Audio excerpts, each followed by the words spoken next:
On today's episode of You Asked, what does the virtual mode in Samsung Soundbars actually do?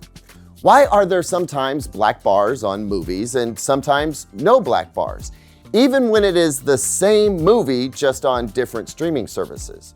And why you will absolutely be buying a smart TV.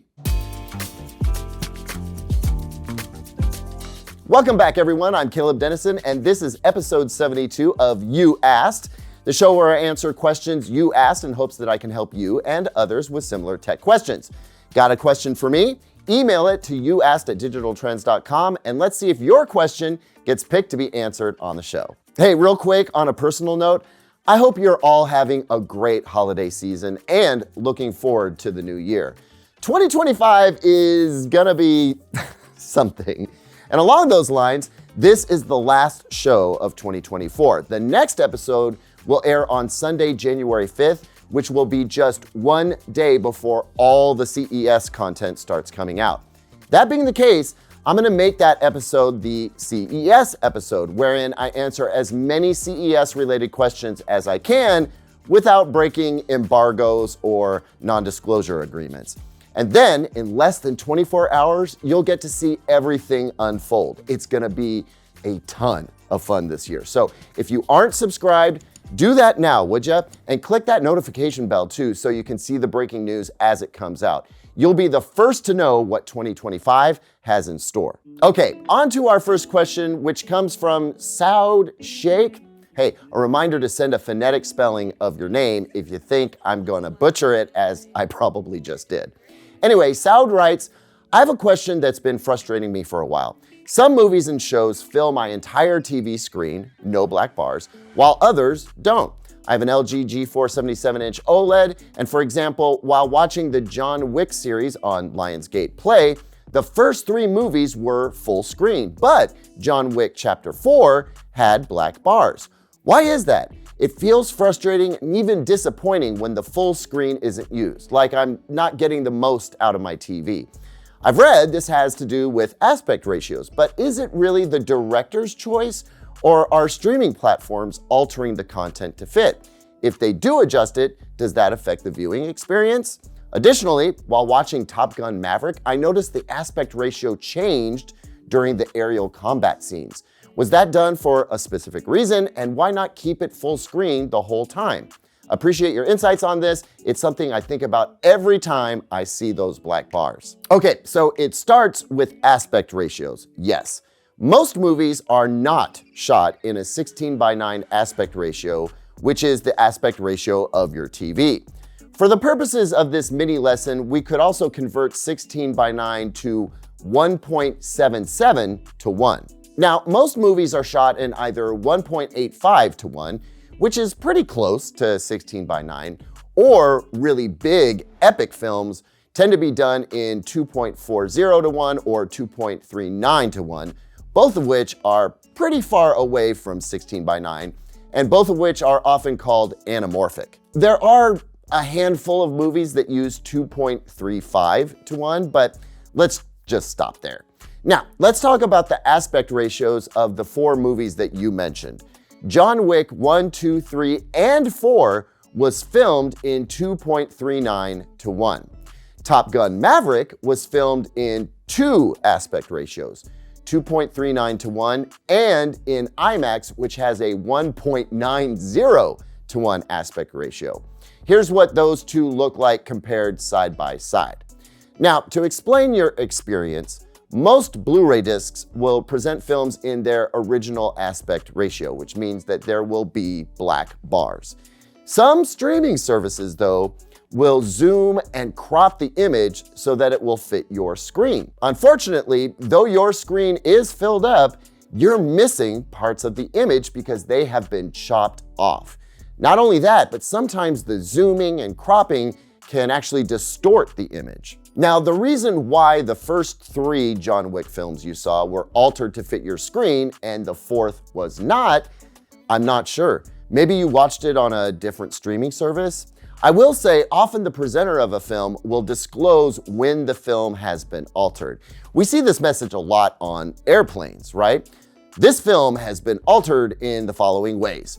formatted to fit your screen, and sometimes for language and content, meaning they take out the spicy scenes to be more kid-friendly, or, to help prevent embarrassment when a Karen is looking over your shoulder at your screen on a flight. Anyway, what you'll find is that some streaming services, your Lionsgate streaming service I'm not familiar with, will do this zoom and crop thing to fill up your screen. Other streaming services won't. There doesn't seem to be a whole lot of rhyme or reason for it, but I can tell you right now that the filmmakers absolutely hate it. Now, as for Top Gun Maverick, most of the aerial and actually the cockpit scenes too, basically all the cool action shots were done in IMAX.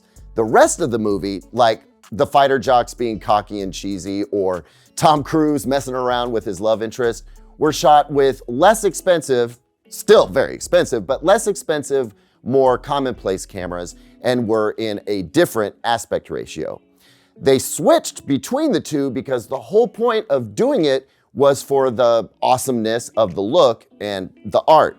The shift between the aspect ratios was, I thought, less noticeable in the theater than it is at a smaller scale at home. Also, there was no way any movie with Tom Cruise in it was ever going to be compromised. We're talking about the purist in chief here, Mr. Cruise is. Anyway, that may be more info than you bargained for, but now you know. You can choose to fill your whole screen, or you can choose to see the whole picture. Unfortunately, you don't get to really choose. The choice ends up getting made for you. Sometimes the movie will fill your whole screen, or sometimes you get to see the whole picture, but you rarely get both. Next up is a question from Alistair, who has sent this question multiple times. Sorry, I can't answer them all, guys. I'll keep trying though. Anyway, Alistair wants to know what the virtual mode on Samsung Q series soundbars does, and finds it odd that there is very little documentation on what this surround mode actually does. Now, I remember earlier version of your questions requesting much more detail, so I dug back in the archives to make sure I covered as many of the bases as possible, even though in the end, the answer is relatively simple. Virtual mode is there to enhance the surround sound for anything that's not Dolby Atmos or DTS-X encoded content. Do not turn on virtual mode if you are getting a Dolby Atmos or DTS-X signal. Everything that is supposed to be there is already there in the signal, and all the drivers in your system are going to be plenty busy. Now, if you're getting a basic Dolby Digital or DTS 5.1 signal, no 0.2 or 0.4 or whatever, no Atmos or DTS-X, turning on the virtual setting will engage processing that attempts to add height channels where they do not otherwise exist.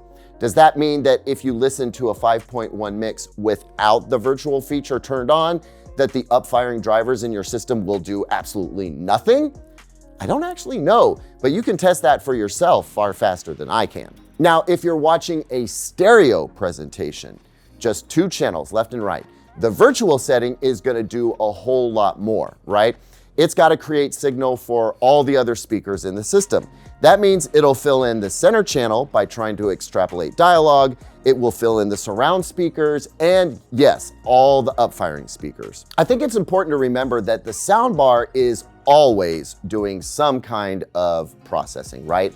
It has side firing channels to expand the soundstage, and it uses those in all of its surround modes, even though there are no signals created specifically for those speakers.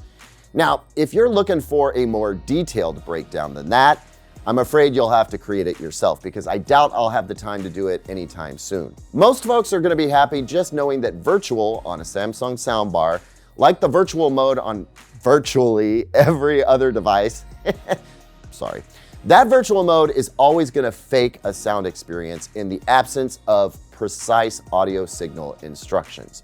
But if you really wanted to know, then you could play a 5.1 surround track, put your ear next to each driver in the system, and note which ones are active and which ones aren't. I suggest you do this during a very busy action scene where you would expect as many of the drivers to be firing as possible. Note which ones are not making sound. Then watch the same sequence with the virtual mode turned on, and you'll find that it is using all the drivers at some point. So what's it trying to create? Height channels for sure, but also some side fill to ease the transition between the front and the back. And the system is always trying to use psychoacoustics to fill out a center back speaker. The soundbar system is designed to make it seem like sound is coming from every location possible, and the processor inside is going to be doing a ton of work to make that come through. Next up is an important question because I have suddenly seen this question pop up a ton of times just in the past week, probably due to the holiday shopping season. Regardless, the question usually goes, do I really need to worry about buying a smart TV if I'm going to be connecting a streaming stick or streaming box to the TV? And put another way, the question has come in looking like, do I need a smart TV to get the best picture quality? Or since I'm just watching my own sources, is it okay to get a non-smart TV? Right, folks, here's the thing. Virtually every TV on sale is a smart TV. I would argue that every TV worth buying is a smart TV. Now, I'm not going to go so far as to say that there are no so-called dumb TVs out there, but off the top of my head, I can't think of a single one. Basically, if it's over 42 inches, it is a smart TV or it's probably going to be borderline garbage. And no, that's not me being on a high horse with my premium TVs. I really mean that every TV is a smart TV these days. Part of the reason why is that over the past few years, manufacturers have shifted away from making their own user interfaces in favor of a user interface that is baked into the smart TV as offered by Roku, Google TV, and Amazon Fire TV. In Samsung and LG's cases, they've created their own. And on the whole, I'd say this is a very good idea because those smart TV interfaces are created by people who know user interfaces.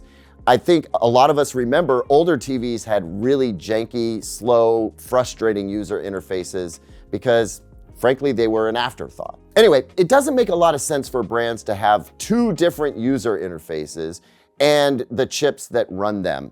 That's way too many SKUs for a TV. I'm sure there are other reasons as well, but no matter the reasons why, the fact is that most all TVs are smart TVs. And while I do think that the brand of smart TV interface can influence your buying decision, it should not be a priority consideration. I've always said this. Buy the TV you want for the picture quality, the sound quality, the stability, and if it has a smart interface you like, that's a bonus. If it doesn't, then you can work right around it. In fact, in a review I recently did on the Panasonic Z95A, I lamented that the TV's only real negative was the Amazon Fire TV interface because I don't personally care for it. So I took a little detour in that review and showed you all how you can work right around it. That can be done on almost any smart TV. You can set the TV up to open up to your HDMI input of choice and kind of ignore the smart TV part. So I hope that helps a bunch of you out. Just make peace with the fact that you are buying a smart TV now. That's where the market has gone since you bought your last TV. And while there's a lot of debate about whether that's smart or right, it's a fact that you need to learn to live with. Thanks so much for watching, everyone. Again, CES is coming right up. I'm so excited to show you what 2025 has in store. Subscribe if you haven't already, hit that notification bell so you can follow along. I aim to be the first and the best with my reporting on all the big TV news coming out of the show. If you like this video, would you click that thumbs up button? It really helps support the channel and the work that we do. I'll see you all on the next one where I'll be commenting from Las Vegas. And until then, here's 2 other videos I think you might like.